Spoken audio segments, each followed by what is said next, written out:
Assalamualaikum warahmatullahi wabarakatuh. Salam sehat untuk kita semua. Semoga kita semua selalu mendapat lindungan Allah Subhanahu wa Ta'ala ya. Amin ya Rabbal Alamin. Kesempatan kali ini Mimin akan membagikan satu cerita misteri. Seperti apa ceritanya? Mari kita mulai.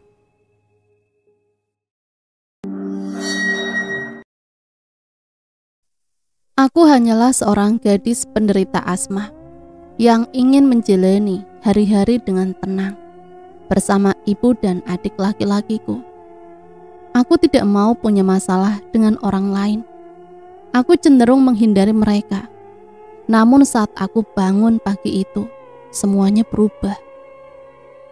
Seseorang sudah mencari gara-gara padaku. Siapa orang yang sudah memberikan kutukan ini?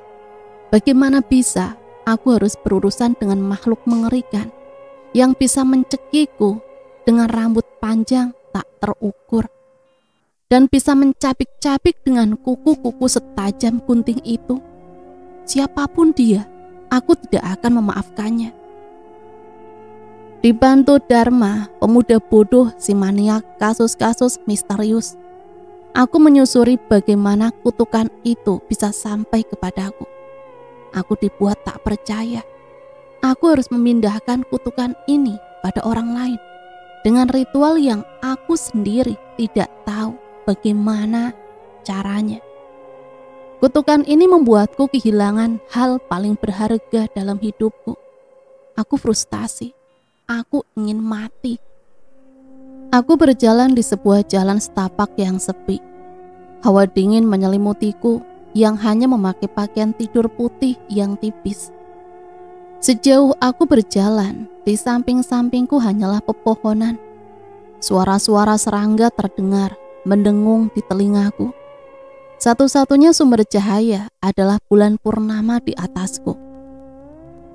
Walau terhalang dedaunan, bulan masih mampu menyinari jalan setapak dengan cahaya.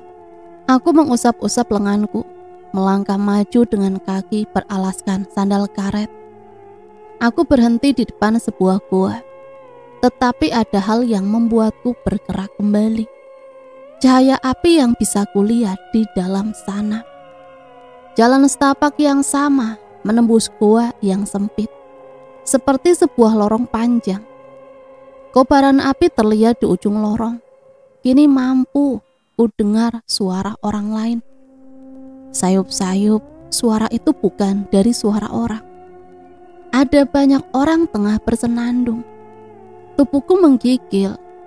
Suara mereka membuatku gemetar. Namun aku lebih tidak aman di luar sana. Hutan yang mana banyak hewan buas mengintai. Akhirnya cahaya kobaran api menuntunku ke sebuah ruangan yang luas. Aku terdiam untuk beberapa detik. Puluhan orang yang memakai pakaian serba putih, seputih pakaian yang kupakai, sedang berdoa. Mereka duduk dengan menekukkan lutut ke belakang. Kedua tangan diangkat dan kemudian diturunkan bersama-sama untuk bersujud. Mereka melakukan itu sembari mendengungkan nyanyian aneh. Sesuatu yang tengah mereka sembah adalah sebuah patung pria berkepala kambing yang mengangkat satu tangannya ke atas. Aku diam, tatapan mataku tertuju pada patung itu. Keanehan datang, bayangan patung di dinding gua berbeda dengan bentuk patungnya. Bayangan itu bersayap. Aku mundur saat menyadari sosok hitam pelan-pelan menampakkan diri dari balik patung pria berkepala kambing itu. Kurasakan detak jantungnya semakin cepat. Aku kesulitan bernafas saat sosok hitam besar bertanduk dengan sayap besar seperti kelelawar, menatapku dengan kedua matanya yang merah. Tubuhku benar-benar lemas. Aku kesulitan menggerakkan kakiku. Keringat dingin mengucur, mencoba menarik nafas. Aku kesulitan untuk mengeluarkannya. Aku kambuh. Di mana inhalerku? Aku meraba-raba nakas di samping ranjang. Inhalerku tersenggol dan jatuh. Dadaku benar-benar terasa ditekan. Nafasku kesulitan untuk kukeluarkan. Sesak. Aku menjatuhkan tubuhku dari ranjang, tengkurap di lantai kayu. Dengan kesulitan, aku mencoba merangkak, menggapai inhalerku yang berada di dekat pintu kamar. Mataku membasah karena tak kuat merasakan sakit seperti ini. Asmaku selalu saja menyulitkanku dalam banyak hal. Aku mulai muak dengan kehidupan seperti ini. Namun saat aku ingin berhenti, selalu saja bayangan ibu dan Rajo muncul dalam benakku. Aku tidak akan meninggalkan mereka hanya karena penyakit sialan seperti ini. Aku harus menggapainya. Kutekankan diriku untuk dapat merangkak, walaupun kaki masih sulit sekali kugerakkan. Pandangan mataku agak buram. Inhalerku terlihat bergoyang di dua tempat. Ku angkat tanganku, ingin menggapai benda berwarna hijau itu. Hal sepele semacam ini saja, aku kesulitan untuk melakukannya. Bagaimana aku bisa melindungi Rajo? Rema, sejak kapan kau menjadi sosok menyedihkan seperti ini? Sejak kapan kau begitu lemah seperti sekarang? Aku menggeleng, aku tidak menyedihkan dan aku tidak lemah. Kuulurkan tangan lebih kuat. Kudapatkan inhalerku di tangan. Aku tertawa tanpa suara. Walau aku sudah bisa bernafas seperti biasa, tetapi aku masih enggan berusaha untuk bangun. Aku masih tertidur di lantai kayu ini, membiarkan tangisku turun perlahan. Ku dengar decitan. Lantai kayu ini memang selalu berdecit jika ada yang berjalan di atasnya. Seseorang sedang berjalan. Decitannya semakin dekat. Seseorang sedang menuju ke kamarku. Aku harus bangkit. Aku tidak boleh terlihat seperti ini oleh ibu atau adikku. Apa yang terjadi? Kakiku masih sangat sulit kugerakkan. Aku pun memilih untuk memundurkan tubuhku menuju bawah ranjang. Tidak ada hal yang bisa kulakukan selain pura-pura tertidur. Dengan susah payah, ku buat tubuhku terlentang. Saat aku kecil, aku ingat kalau aku pernah ketakutan dan kemudian bersembunyi di bawah ranjang. Tidur di sana hingga pagi. Decitan itu berhenti. Aku sedikit terkejut karena melihat dua kaki kecil berjalan masuk ke kamarku. Rajo. Aku sama sekali tak melihat tubuh adikku. Kaki-kaki pucat itu menaiki ranjang. Apa Rajo ketakutan dan ingin tidur bersamaku? Suara cekikikan terdengar, tidak seperti suara Rajo. Sosok di atas ranjangku tengah melompat-lompat. Kerasnya suara decitan ranjang bambu ini membuatku kembali sesak nafas. Aku kembali menggunakan inhalerku. Cekikikan sosok yang melompat-lompat di ranjangku masih terdengar. Dia sepertinya berhenti melompat. Bunyi lain terdengar.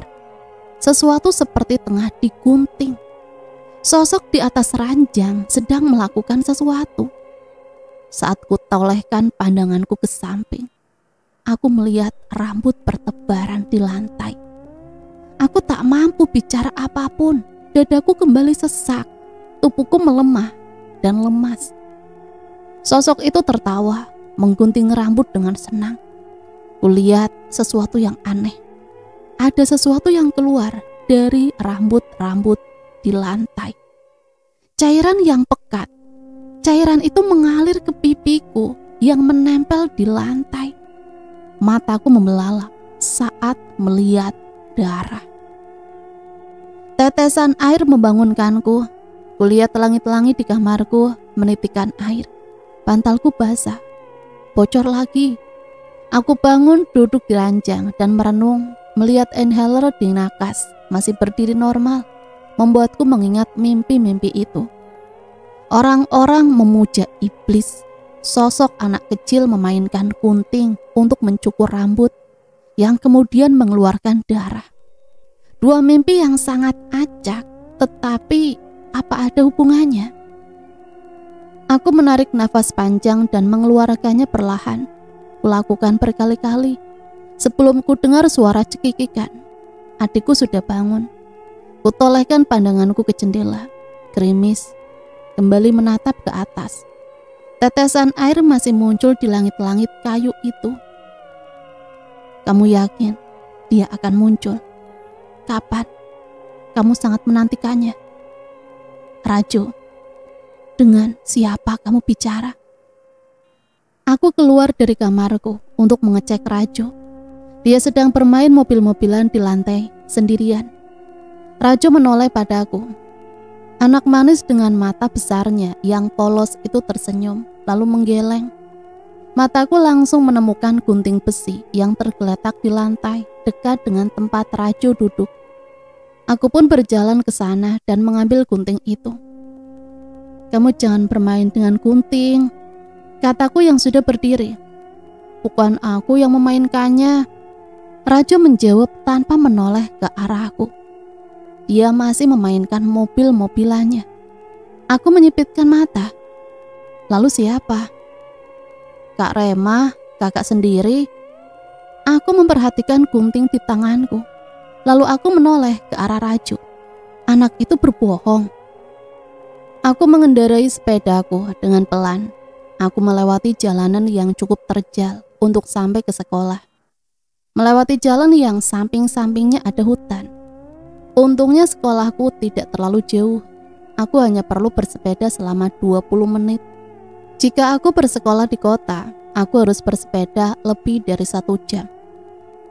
Saat melewati jalanan hutan, aku selalu merasakan ada yang sedang mengawasiku dari balik pepohonan.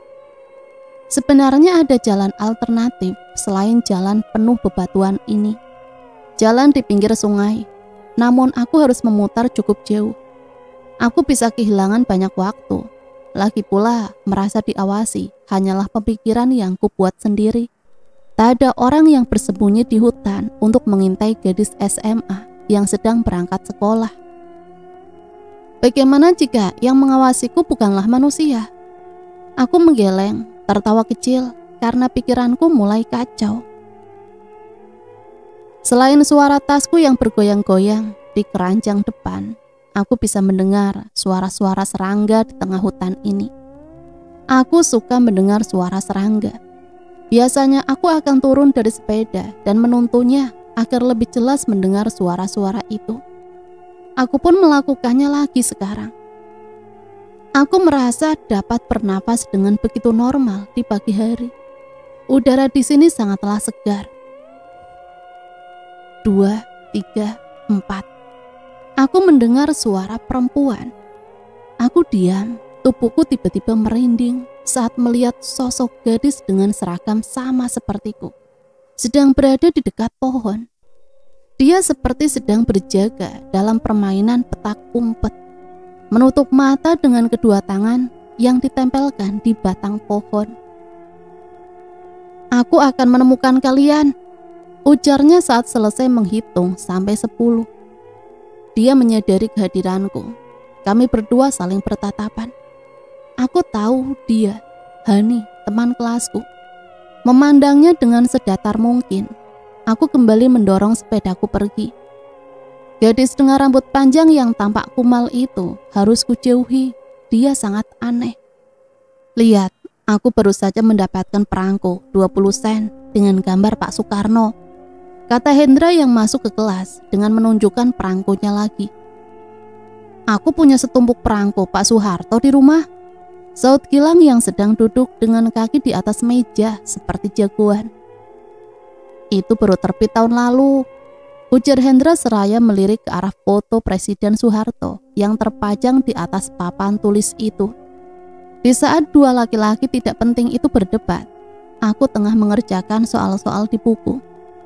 Hampir seluruh soal di buku ini sudah aku kerjakan. Biasanya aku memang menghabiskan waktu pagiku di kelas sebelum guru datang untuk berlatih soal. Hai Rema, seseorang mendekatiku. Aku mengangkat wajahku dengan malas. Sari sedang menatapku dengan sikap angkuh. Dia memakai lipstik dan itu membuatku muak. Dia selalu merasa dirinya paling cantik di sekolahan ini. Dengan berdandan seperti itu, tak akan mengubah banyak hal. Selain dirinya memang gadis bodoh yang hanya ingin memikat laki-laki, yang tentu saja bodoh jika terpikat dengannya. Ada sesuatu di loker mejamu, kata dia. Lagi-lagi soal itu, aku sudah bisa menduga apa yang ada di kepala Sari. Aku tidak yakin dia masih mengingat. Dia selalu berganti-ganti pacar. Maka dari itu, aku tak mempedulikan kata-kata Sari dan kembali fokus ke soal-soalku. Aku hanya ingin menghitungnya. Pagi ini aku dapat 3 surat cinta. Ayolah, aku hanya ingin tahu milikmu ada berapa hari ini. Aku bukan sainganmu. Dia diam untuk beberapa saat, kemudian menggebrak mejaku. Jadi kamu pikir kamu yang paling cantik di sekolahan ini? Sombong sekali. Kamu pikir siapa dirimu?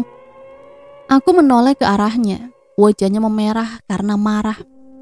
Ku ambil surat-surat tidak penting yang kurasa jumlahnya lebih dari 5. Padahal aku selalu membuangnya tanpa ku baca setiap sore dan berdiri. Aku menunjukkannya pada Sari. Ku lemparkan surat-surat itu ke wajahnya. Mereka untukmu, kataku yang kemudian melangkah pergi. Aku tahu wajah-wajah anak di kelas ini langsung menoleh ke arahku. Aku diam saja saat Sari mengataiku murahan atau sebangsanya. Dia tidak punya cermin di rumah. Saat dia berteriak menanyai berapa harganya diriku, aku memilih diam. Kelas ini membuatku benar-benar marah. Kuperhatikan wajahku di cermin kamar kecil. Jika aku harus memilih, aku ingin memilih wajah biasa saja. Karena setiap orang yang melihatku, mereka akan memuji rupaku terlebih dahulu.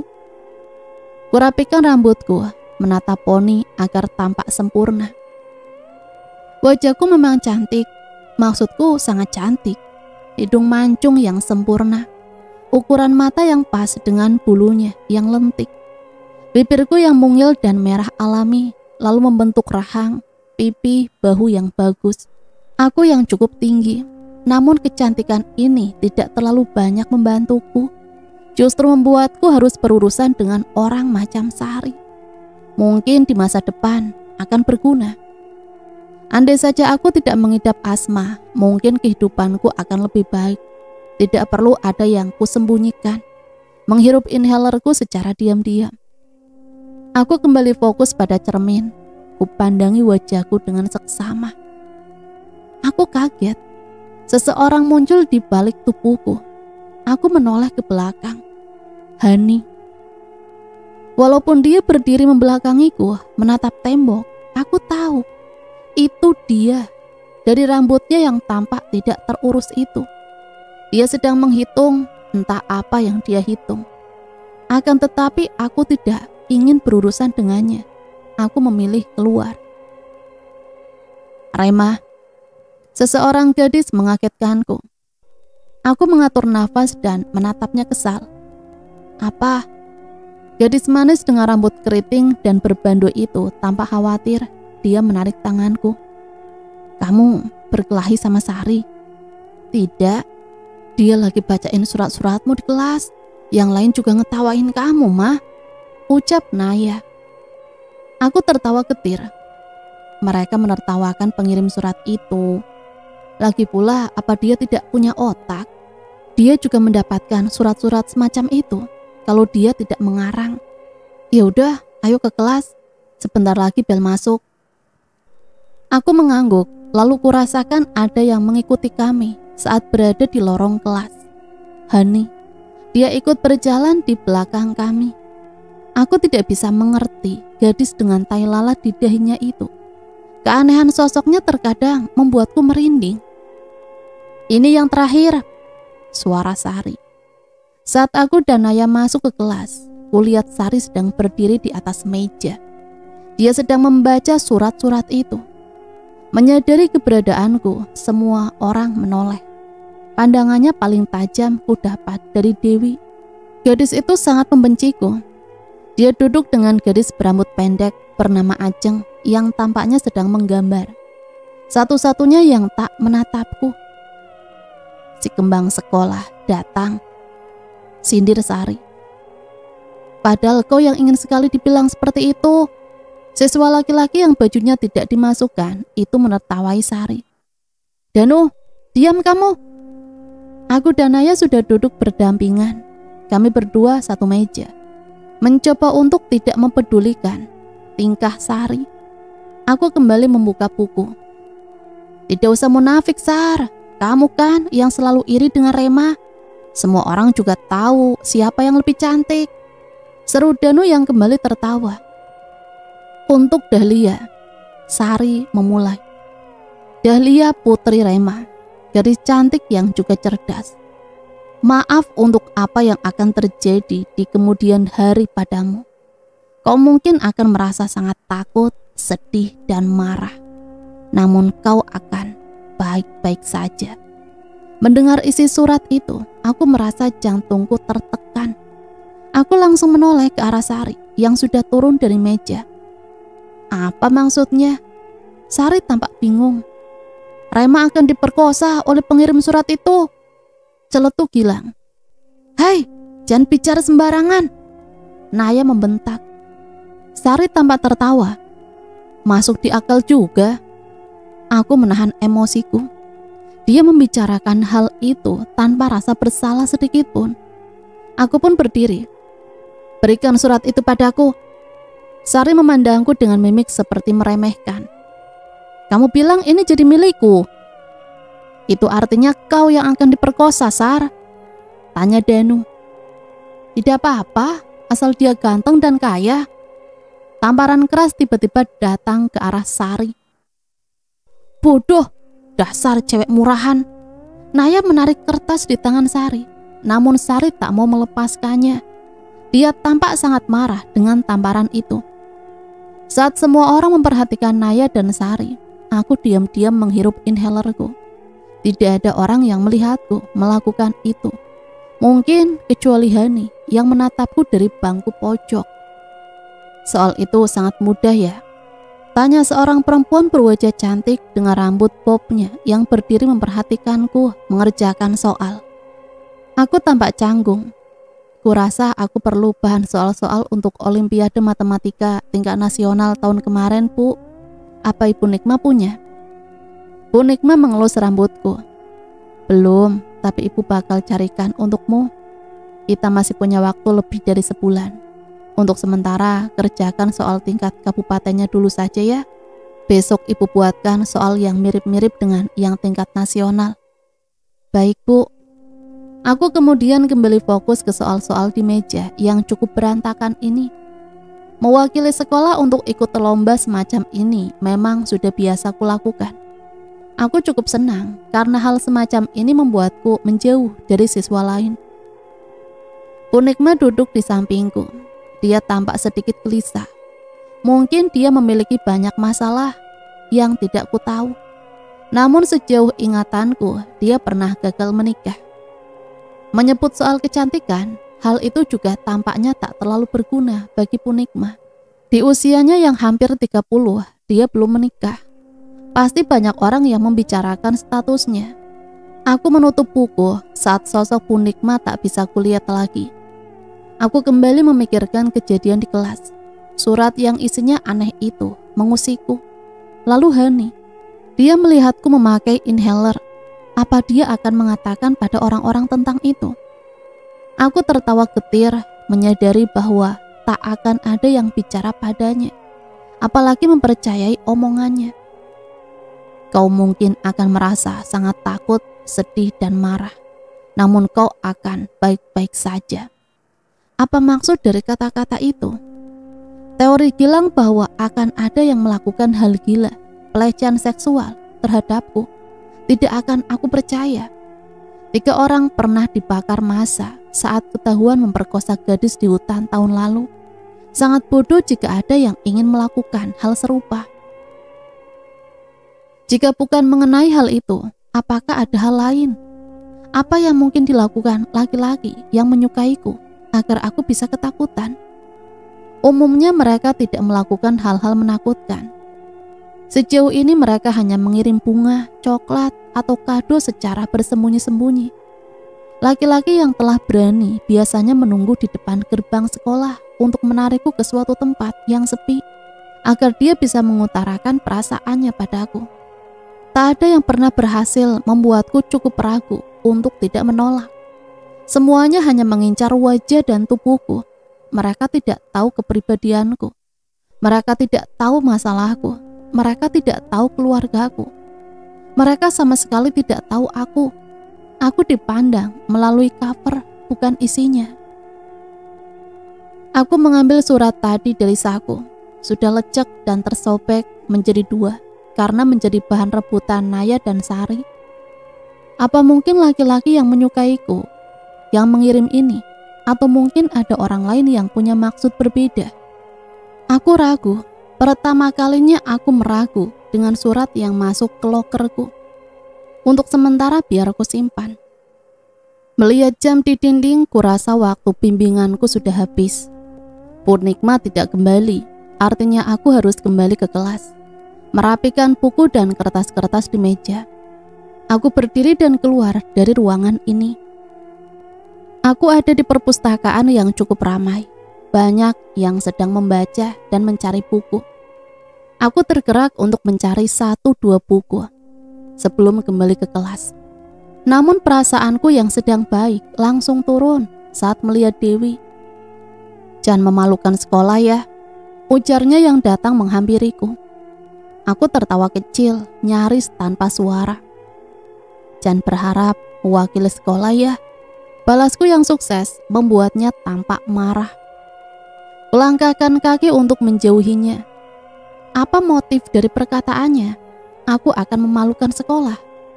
Belum lama ini, aku menyumbangkan trofi juara kedua Olimpiade Fisika tingkat provinsi. Walaupun aku gagal maju di nasional, tetapi itu pencapaian yang gemilang untuk sekolah ini. Sekolah yang tidak cukup terkenal karena letaknya tidak berada di kota. Aku berjalan di antara lemari-lemari buku. Perpustakaan ini cukup luas dan bukunya pun bisa dibilang lumayan lengkap. Ini adalah salah satu hal yang membuat sekolah ini menarik. Sejarah penyembah iblis. Buku yang berada di rak paling pojok ini benar-benar mengusikku. Baru kupandangi saja, ada perasaan aneh yang kurasakan.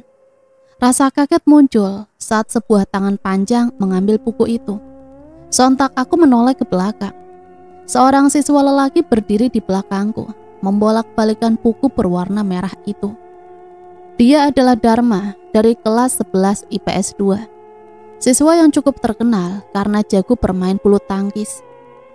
Tidak hanya itu, dia juga punya pencapaian-pencapaian aneh yang membuatnya berbeda dari sekedar siswa idaman yang tampan dan jago berolahraga. Dia seorang maniak. "Serius kamu ingin baca buku ini?"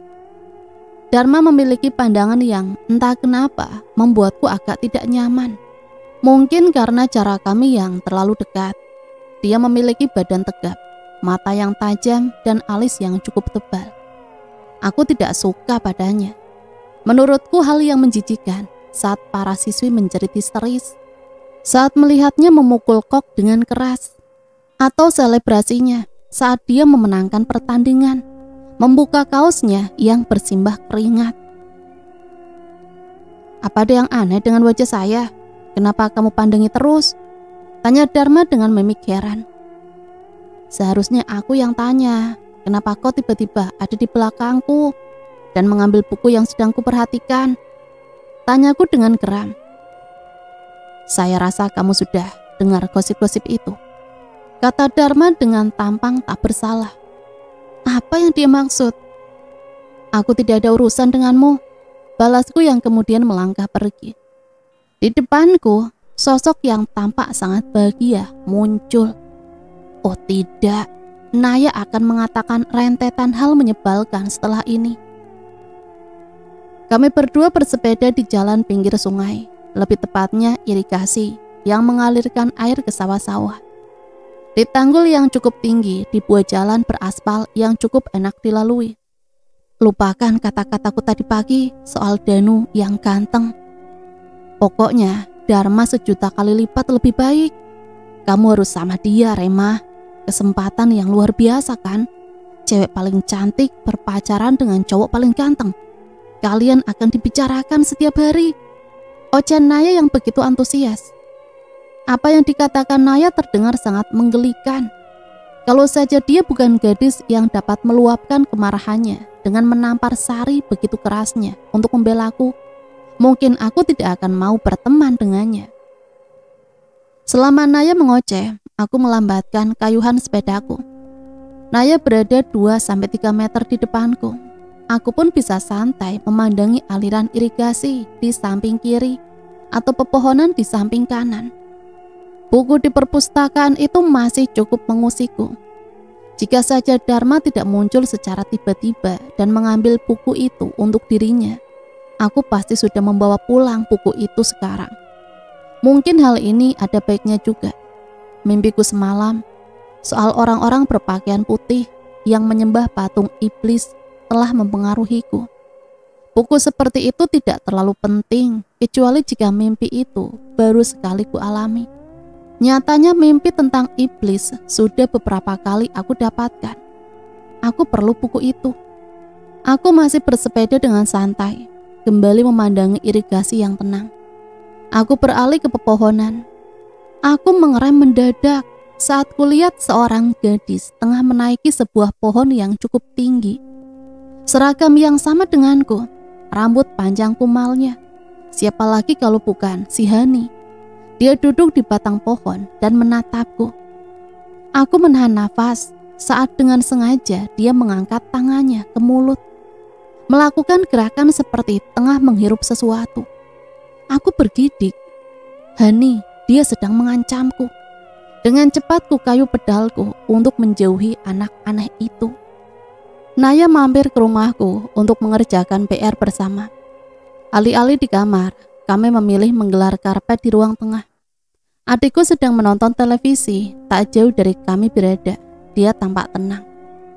Sebenarnya aku kasihan dengan Raju, karena dia harus berada di rumah sendirian untuk beberapa jam sebelum aku pulang ke rumah. Untungnya ibu berangkat ke kota siang hari, sekitar jam 10. Jadi Raju hanya perlu menunggu sekitar 4 jam sampai aku kembali ke rumah. Rumahku walaupun seluruhnya terbuat dari kayu, memiliki cukup banyak ruang. Di lantai 1 ada beranda luas dan parkiran mobil di sampingnya. Memasuki pintu dengan 2 daun, ada ruang tamu. Ke dalam lagi ada ruang tengah yang paling luas. Ruang tengah menghubungkan 2 lorong. Lorong di sisi barat ada kamarku.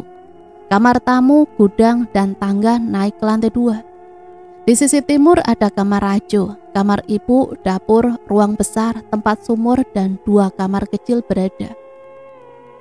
Di lantai 2 ada kamar ayah, ruang kerjanya, dan ruang untuk sholat. Kami bertiga sangat jarang naik ke lantai 2 semenjak kematian ayah 6 bulan lalu. Akhirnya ibu pun pulang. Naya sudah pulang. Bagaimana sekolahmu? Tanya ibu setelah menyelesaikan makan malam yang semuanya aku sendiri yang buat. Seperti biasa, ibu sedang mencari rumah di kota. Aku suka rumah ini, Bu. Rumah tua ini. Sindir ibu yang kemudian memandangi sekitar dengan agak jijik. Jika ibu pindah karena tidak ingin teringat tentang ayah di rumah ini, kurasa itu bukan keputusan bijak. Ibu sedang mencari rumah yang jauh lebih bagus. Kamu mau kan tinggal di perumahan? Ibu juga akan memilihkan sekolah terbaik untuk Raju. Kamu juga bisa pindah ke sekolah yang lebih baik kan? Ibu sedang mencoba meluluhkanku agar mau pindah. Memangnya ibu punya uang? Toko di kota memangnya begitu menghasilkan ya? Sindirku. Itu bukan masalah yang perlu kamu khawatirkan. Silakan saja ibu pindah, aku masih mau di sini. Ibu akan mengubah pemikiranmu. Justru aku yang akan mengubah pikiran ibu. Tanpa aku, ibu sama sekali tidak bisa menjaga Raju. Justru saat di kota, ibu bisa memantaunya. Terserah ibu, kamarku bocor, kirim orang untuk membenarkannya. Tambahku saat berjalan di lorong. Tidak ada kamar bocor lagi jika ada di rumah baru, kata dia yang membuatku menoleh kembali ke belakang. Aku terbaring di ranjangku. Aku sudah menggeser ranjangku agar tidak berada di bawah bagian langit-langit yang bocor. Di lantai sudah kusiapkan baskom untuk menampung air yang mungkin akan kembali menetes saat hujan. Hari ini sungguh melelahkan, banyak hal yang terjadi. Pikiranku benar-benar tidak karuan. Kutolehkan wajahku ke arah nakas. Inhalerku ada di sana, di samping gunting besi. Aku kembali bergidik mengingat kata-kata Rajo, termasuk mengingat sosok mirip Rajo yang membuatku terus bertanya-tanya, apakah itu nyata atau hanya halusinasiku? Rema, ibu tahu kamu belum tidur. Aku mengangkat tubuhku dan duduk dengan kaki menapak di lantai kayu. Dia ada di balik pintu kamar yang kututup. Ibu tahu kenapa kamu tidak mau pindah. Kamu masih sayang ayahmu. Dia memang selalu mengatakan jika rumah ini akan dipenuhi kebahagiaan. Rumah ini akan selalu menjadi tempat yang kita rindukan. Dan rumah ini akan selalu jadi milik kita. Kamu benar, ibu memang tidak sanggup menjaga Rajo sendiri tanpamu. Ibu juga tidak bisa melupakan ayahmu. Segala kenangan bersamanya selalu tumpang tindih saat ibu ada di rumah ini. Itu sangat berat, Rema. Semoga kamu mengerti. Ungkap ibu yang kemudian mulai terisak. Dia menangis, walau suaranya tersamarkan oleh suara gerimis. Aku berdiri membuka pintu. Aku diam mematung karena sama sekali tidak ada ibu di sana. Gemetar, itu hal yang langsung kurasakan saat menyadari tidak ada siapapun di lorong. Suara televisi terdengar. Ada yang sedang menonton di ruang tengah. Mencoba menenangkan diri dari apa yang sebenarnya terjadi. Perlahan aku melangkah di lorong remang itu. Cahaya hanya berasal dari lampu kamarku. Tidak ada siapapun. Layar televisi pun hanya menampilkan bintik-bintik yang terus bergerak. Tidak ada siaran. Aku mematikan dengan cepat. Suara decitan terdengar. Aku mundur beberapa langkah agar aku benar-benar berada di tengah ruangan. Posisi yang memungkinkan dapat melihat dua sisi lorong. Suara decitan terdengar lagi. Aku memposisikan diriku menghadap lorong gelap itu. Pelan-pelan mundur ke lorong kamarku. Seseorang sedang melangkah ke arahku. Ibu. Dia tak menjawab, hanya suara decitan pelan yang membalas panggilanku. Tidak mungkin itu ibu. Dia tidak akan menakut-nakutiku seperti ini. Siapa orang itu? Apakah pencuri? Tubuhku seperti tengah digoncang. Gemetar hebat melanda aku. Keringat dingin kurasakan mulai turun. Aku ingin berlari, tetapi itu sungguh tidak bisa kulakukan. Kakiku terasa sangat berat. Yang bisa kulakukan adalah melangkah mundur secara perlahan, memaksa kakiku untuk terangkat. Rema, suara yang sangat lirih terdengar bersamaan dengan hilangnya suara decitan. Siapa kau? Tak ada jawaban. Aku diam. Sekarang aku benar-benar tidak bisa bergerak. Sesuatu mengalir pelan dari arah lorong gelap itu. Darah. Warna yang pekat dan bau yang anyir. Darah itu mengalir ke arahku, melemaskan kakiku. Aku jatuh terduduk. Mataku membelalak saat aliran darah itu muncul bak terjangan ombak, mengenaiku dan bermandikan darah. Aku tak bisa bernafas. Darah dalam jumlah tak terhingga hampir menenggelamkanku. Tidak, aku sudah tenggelam. Jantungku tertekan. Aku sama sekali tidak bisa bernafas. Suara petir terdengar begitu keras. Aku membuka mata dalam kondisi tak bisa mengeluarkan nafas. Dengan panik, aku meraba-raba nakas. Kutemukan inhalerku. Mengocoknya dengan gemetar, lalu menghirupnya sekuat tenaga menggunakan mulut. Aku kembali mengatur nafas. Pelan-pelan aku dapat kembali bernafas. Kak Rema, pintu kamarku digedor-gedor. Aku yang masih dalam kondisi mengatur nafas dengan keringat bercucuran tak bisa berpikir logis. Aku tidak percaya sosok di balik pintu itu adalah Rajo. Dia masih menggedor pintu, keras, semakin keras. Aku turun dari ranjang dan membuka pintu. Rajo memelukku. Aku takut petir. Aku belum menjawab. Pikiranku masih tak karuan setelah mimpi mengerikan itu. Ayo kembali ke kamarmu. Aku tidur dengan Kak Rema ya. Aku mengangguk.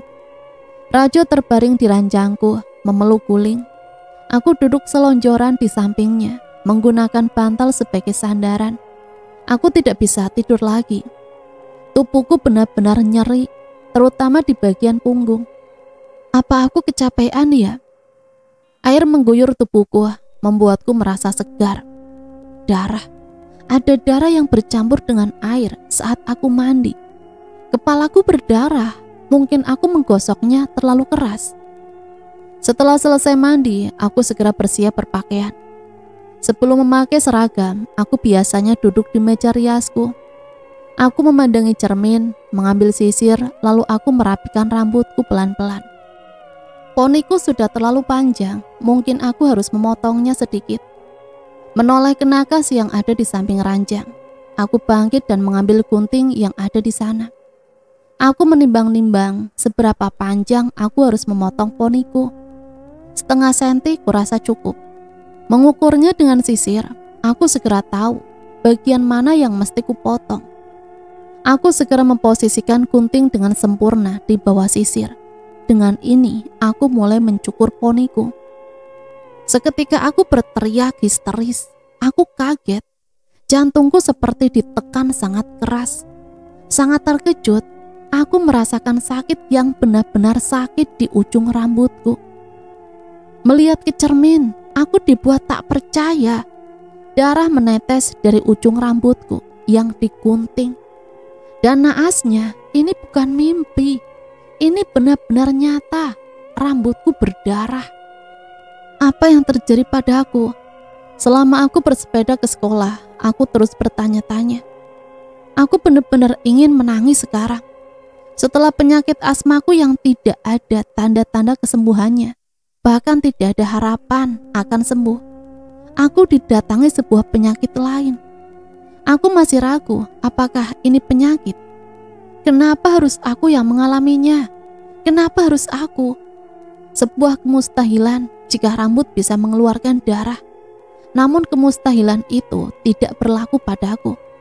Apa yang terjadi dalam diriku telah menentang kehendak alam. Ini benar-benar bukan sebuah penyakit. Ini kutukan. Mimpi itu bukan mimpi biasa. Sosok yang tak bisa kulihat telah mengantarkan darah untukku. Siapa sosok itu dan siapa orang yang mengirim kutukan ini? Kenapa begitu banyak misteri yang menghampiriku? Ini seperti aku tidak diberi waktu untuk menyelesaikan satu masalah sebelum masalah yang lain muncul. Beginikah takdir berjalan? Tidak ada keadilan dari hukum Tuhan. Tuhan tidak adil. Kemarahan membuatku menghentikan sepeda, menaruhnya di pinggir jalanan yang menembus hutan ini. Aku menahan emosi. Netraku tengah didobrak oleh air mata yang berharap keluar sesegera mungkin. Aku memilih berjongkok di balik batang pohon. Aku menangis di sana. Walau aku mencoba agar tidak terisak, nyatanya aku tetap terisak seperti seorang anak kecil. Tubuhku gemetaran. Aku takut, aku bingung, marah, dan tidak mengerti kenapa harus aku. 1, 2, 3. Suaranya lagi menghentikan tangisan. Sangat berat kulakukan. Aku segera bangkit untuk berdiri, mengusap tangisanku saat menyadari tidak jauh dari tempatku berada. Gadis aneh itu tengah memandangiku. Hani, lagi-lagi bermain petak umpet sendirian. Itu membuatku bergegas kembali ke sepedaku, menaikinya dan mengayuhnya dengan cepat. Tanah agak basah karena hujan, membuatku harus memilih bagian yang tidak licin. Akan tetapi, aku sedikit mengabaikannya karena aku benar-benar ingin menjauh dari Hani. Lebih tepatnya, aku ingin menjauh dari kelemahanku. Aku tidak suka dilihat dalam kondisi lemah, menangis, sakit, dan tidak berdaya. Di dalam kelas, suara tawa yang lirih mengusikku. Aku menoleh ke belakang. Di bangku paling pojok ada Hani yang sedang tertawa. Dia menyadari kalau aku memandanginya. Ada rasa tak nyaman saat aku menyaksikan Hani berpura-pura menangis, menutup matanya dengan satu tangan dan melakukan gerakan bibir seperti terisak.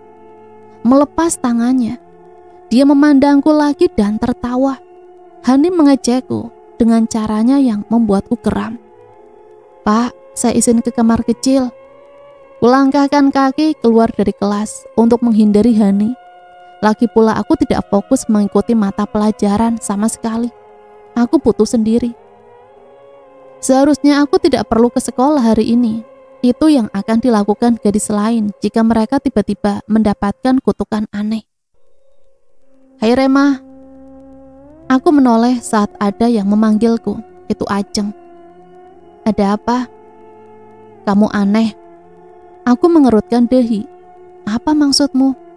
"Nanti juga sadar sendiri," kata dia yang kemudian pergi. Sepertinya dia juga ingin ke kamar kecil. Mencoba tak menghiraukan kata-kata Ajeng, ku amati halaman sekolah. Halaman sekolah cukup luas. Di sana ku dapati kelas lain sedang berlari menggunakan seragam olahraga.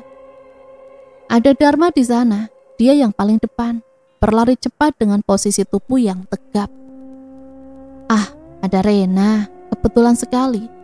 Tiba-tiba Bu Nikma sudah ada di depanku, tersenyum. "Iya Bu, nanti kita libur dulu ya latihannya. Ini ada soal-soal untukmu, kerjakan di rumah saja." "Baik Bu." "Kamu pucat sekali." "Hanya sedikit kelelahan Bu." Wajah Bu Nikma tampak tersinggung karena aku menolak untuk disentuh rambutnya. Akan tetapi dia tetap tersenyum dan kemudian pamit untuk pergi. Kuperhatikan kertas yang ada di tanganku, tumpukan soal-soal untuk olimpiade. Hal yang tadinya sangat membuatku antusias, menoleh ke arah halaman lagi. Dharma masih berlari ketika yang lain tampaknya sudah lelah dan memilih berjalan. Muncul pertanyaan tentang segala hal yang dikatakan Naya tentang Dharma. Benarkah dia sangat menyukai misteri? Saat jam istirahat, aku dan Naya makan bersama di kelas. Kami berdua memang selalu membawa bekal. Aku kurang percaya dengan makanan yang ada di kantin, sehingga aku sangat jarang membeli makan di sana. Setelah selesai makan, aku merapikan kotak bekalku dan menaruhnya ke tas. Tanpa aku sadari, Naya sedang memperhatikanku. "Ada potongan daun di rambutmu," kata dia yang seperti ingin mengambilkan untukku. Aku segera mundur untuk menghindar. "Jangan." "Kenapa?" "Tidak apa-apa. Aku tahu kamu menyembunyikan sesuatu." "Apa Dharma mengirim surat lagi?" Tiba-tiba aku teringat surat itu. "Mana? Aku mau lihat suratnya." Aku sadar surat itu bukan surat cinta yang biasa ku dapatkan. Itu surat dari seseorang yang mungkin saja tahu tentang kutukan. Aku telah memutuskan menyebut penyakit baruku ini dengan kutukan yang ku dapatkan. Kau mungkin akan merasa sangat takut, sedih, dan marah. Namun kau akan baik-baik saja. Tidak salah lagi, pengirim surat itu adalah pelakunya. Orang yang mengirimku kutukan ini. Tidak salah lagi, pelakunya ada di sekolah ini. "Kamu mau membantuku kan?" tanyaku pada Naya. Kami ada di perpustakaan setelah pulang. Perpustakaan tetap buka sampai pukul 3. Naya masih memandangiku. Dia bergidik. Dia masih tidak percaya dengan apa yang aku katakan barusan. "Boleh aku melihatnya?" "Maksudku, ayo gunting satu helai rambutmu. Bukannya aku tidak percaya, tapi ini sesuatu yang sulit diterima akal sehat kan?"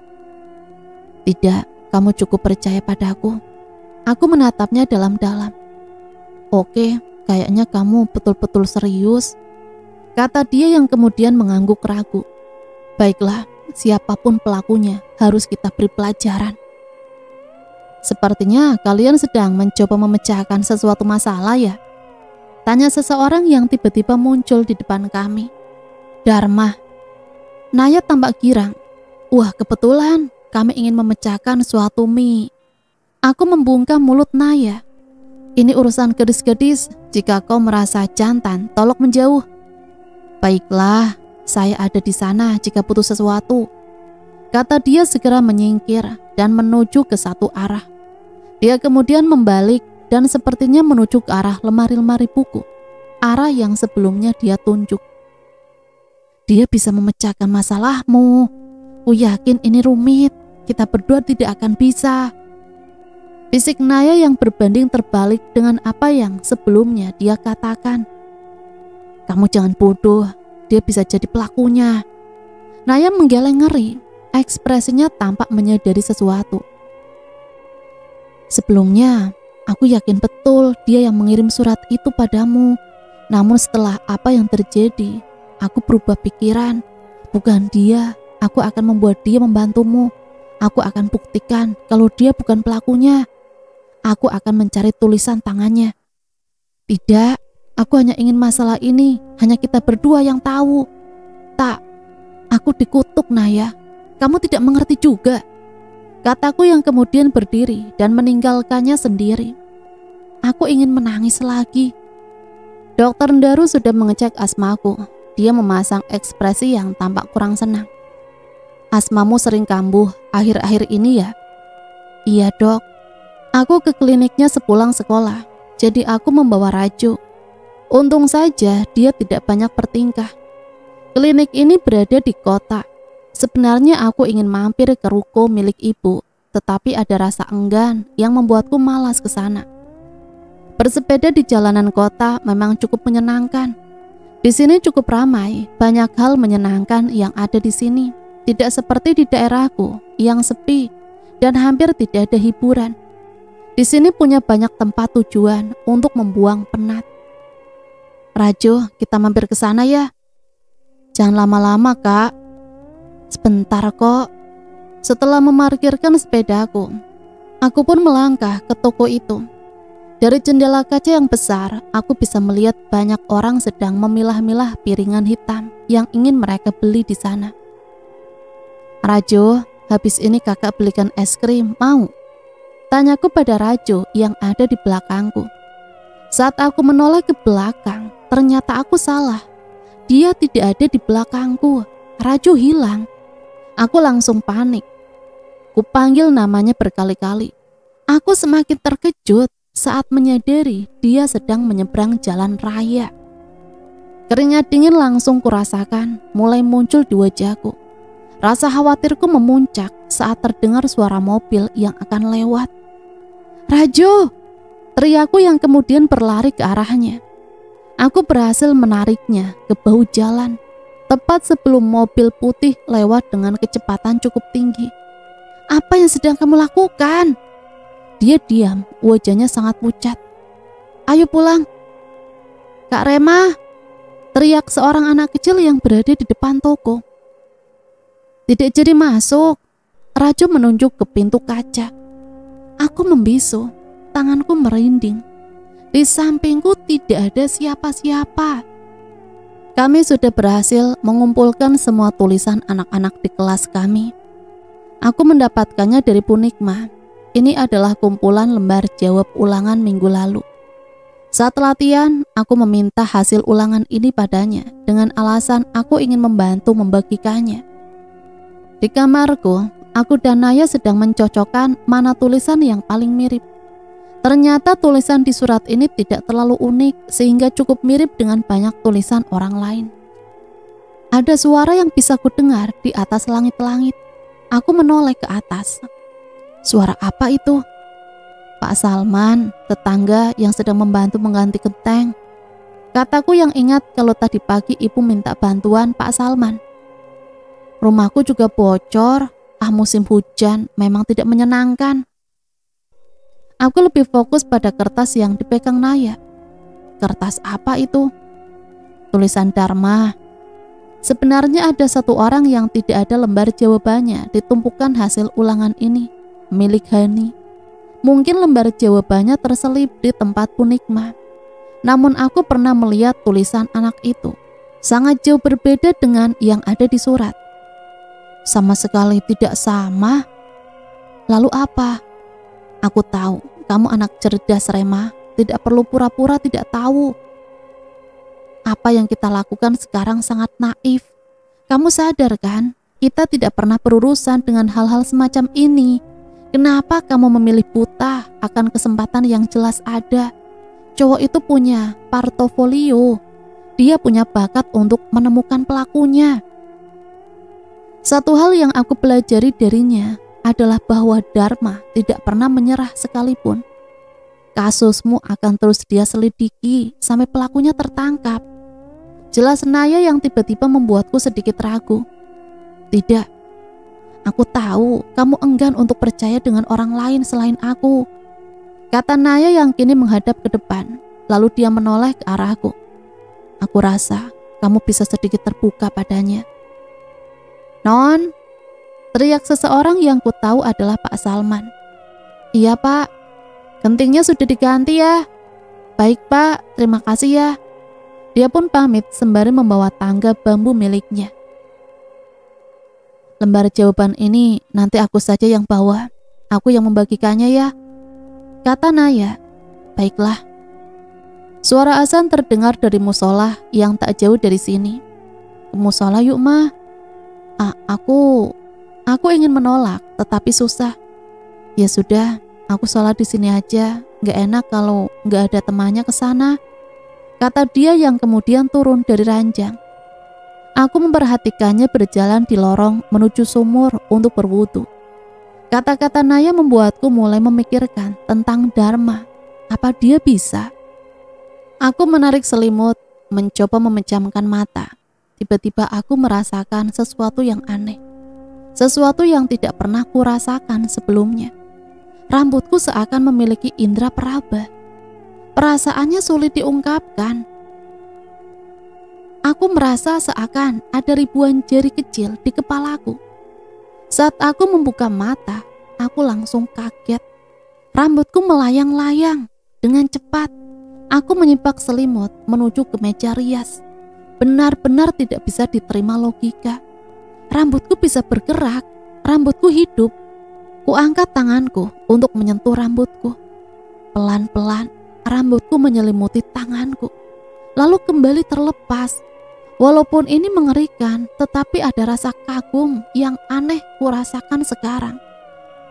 Dari cermin aku melihat sesuatu yang aneh. Mataku kulebarkan agar benar-benar tahu apa yang sedang kulihat. Rambut, iya, rambut yang sangat panjang sedang menjalar di bawah ranjang ke atas ranjangku. Rambut itu memiliki kekuatan yang sama dengan rambutku, bisa bergerak. Rasa kagumku melayang. Sekarang aku ketakutan karena rambut-rambut itu sedang menuju ke arahku. Dalam kondisi gemetar, aku langsung berlari menuju pintu kamar. Aku terpekik, terjatuh. Aku melihat sejumlah rambut tengah mengikat kakiku. Aku ingin melepaskannya, tetapi apa yang terjadi? Malah sebaliknya, rambut itu menjalar ke tubuhku. Aku tertarik, terangkat dan terlempar kembali ke atas ranjang.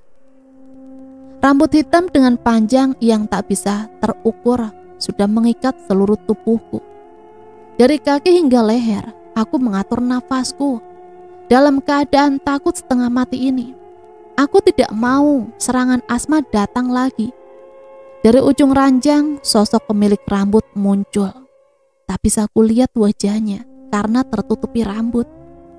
Aku membuka mataku lebar-lebar. Saat dia mengangkat satu tangannya, aku sampai tak sadar jika air mata sedang menetes. Tangan panjang yang begitu kurus itu mengarah ke wajahku. Perasaan sesak di dada mulai muncul saat ku sadari dua jarinya yang harusnya jari telunjuk dan jari tengah berbentuk seperti gunting.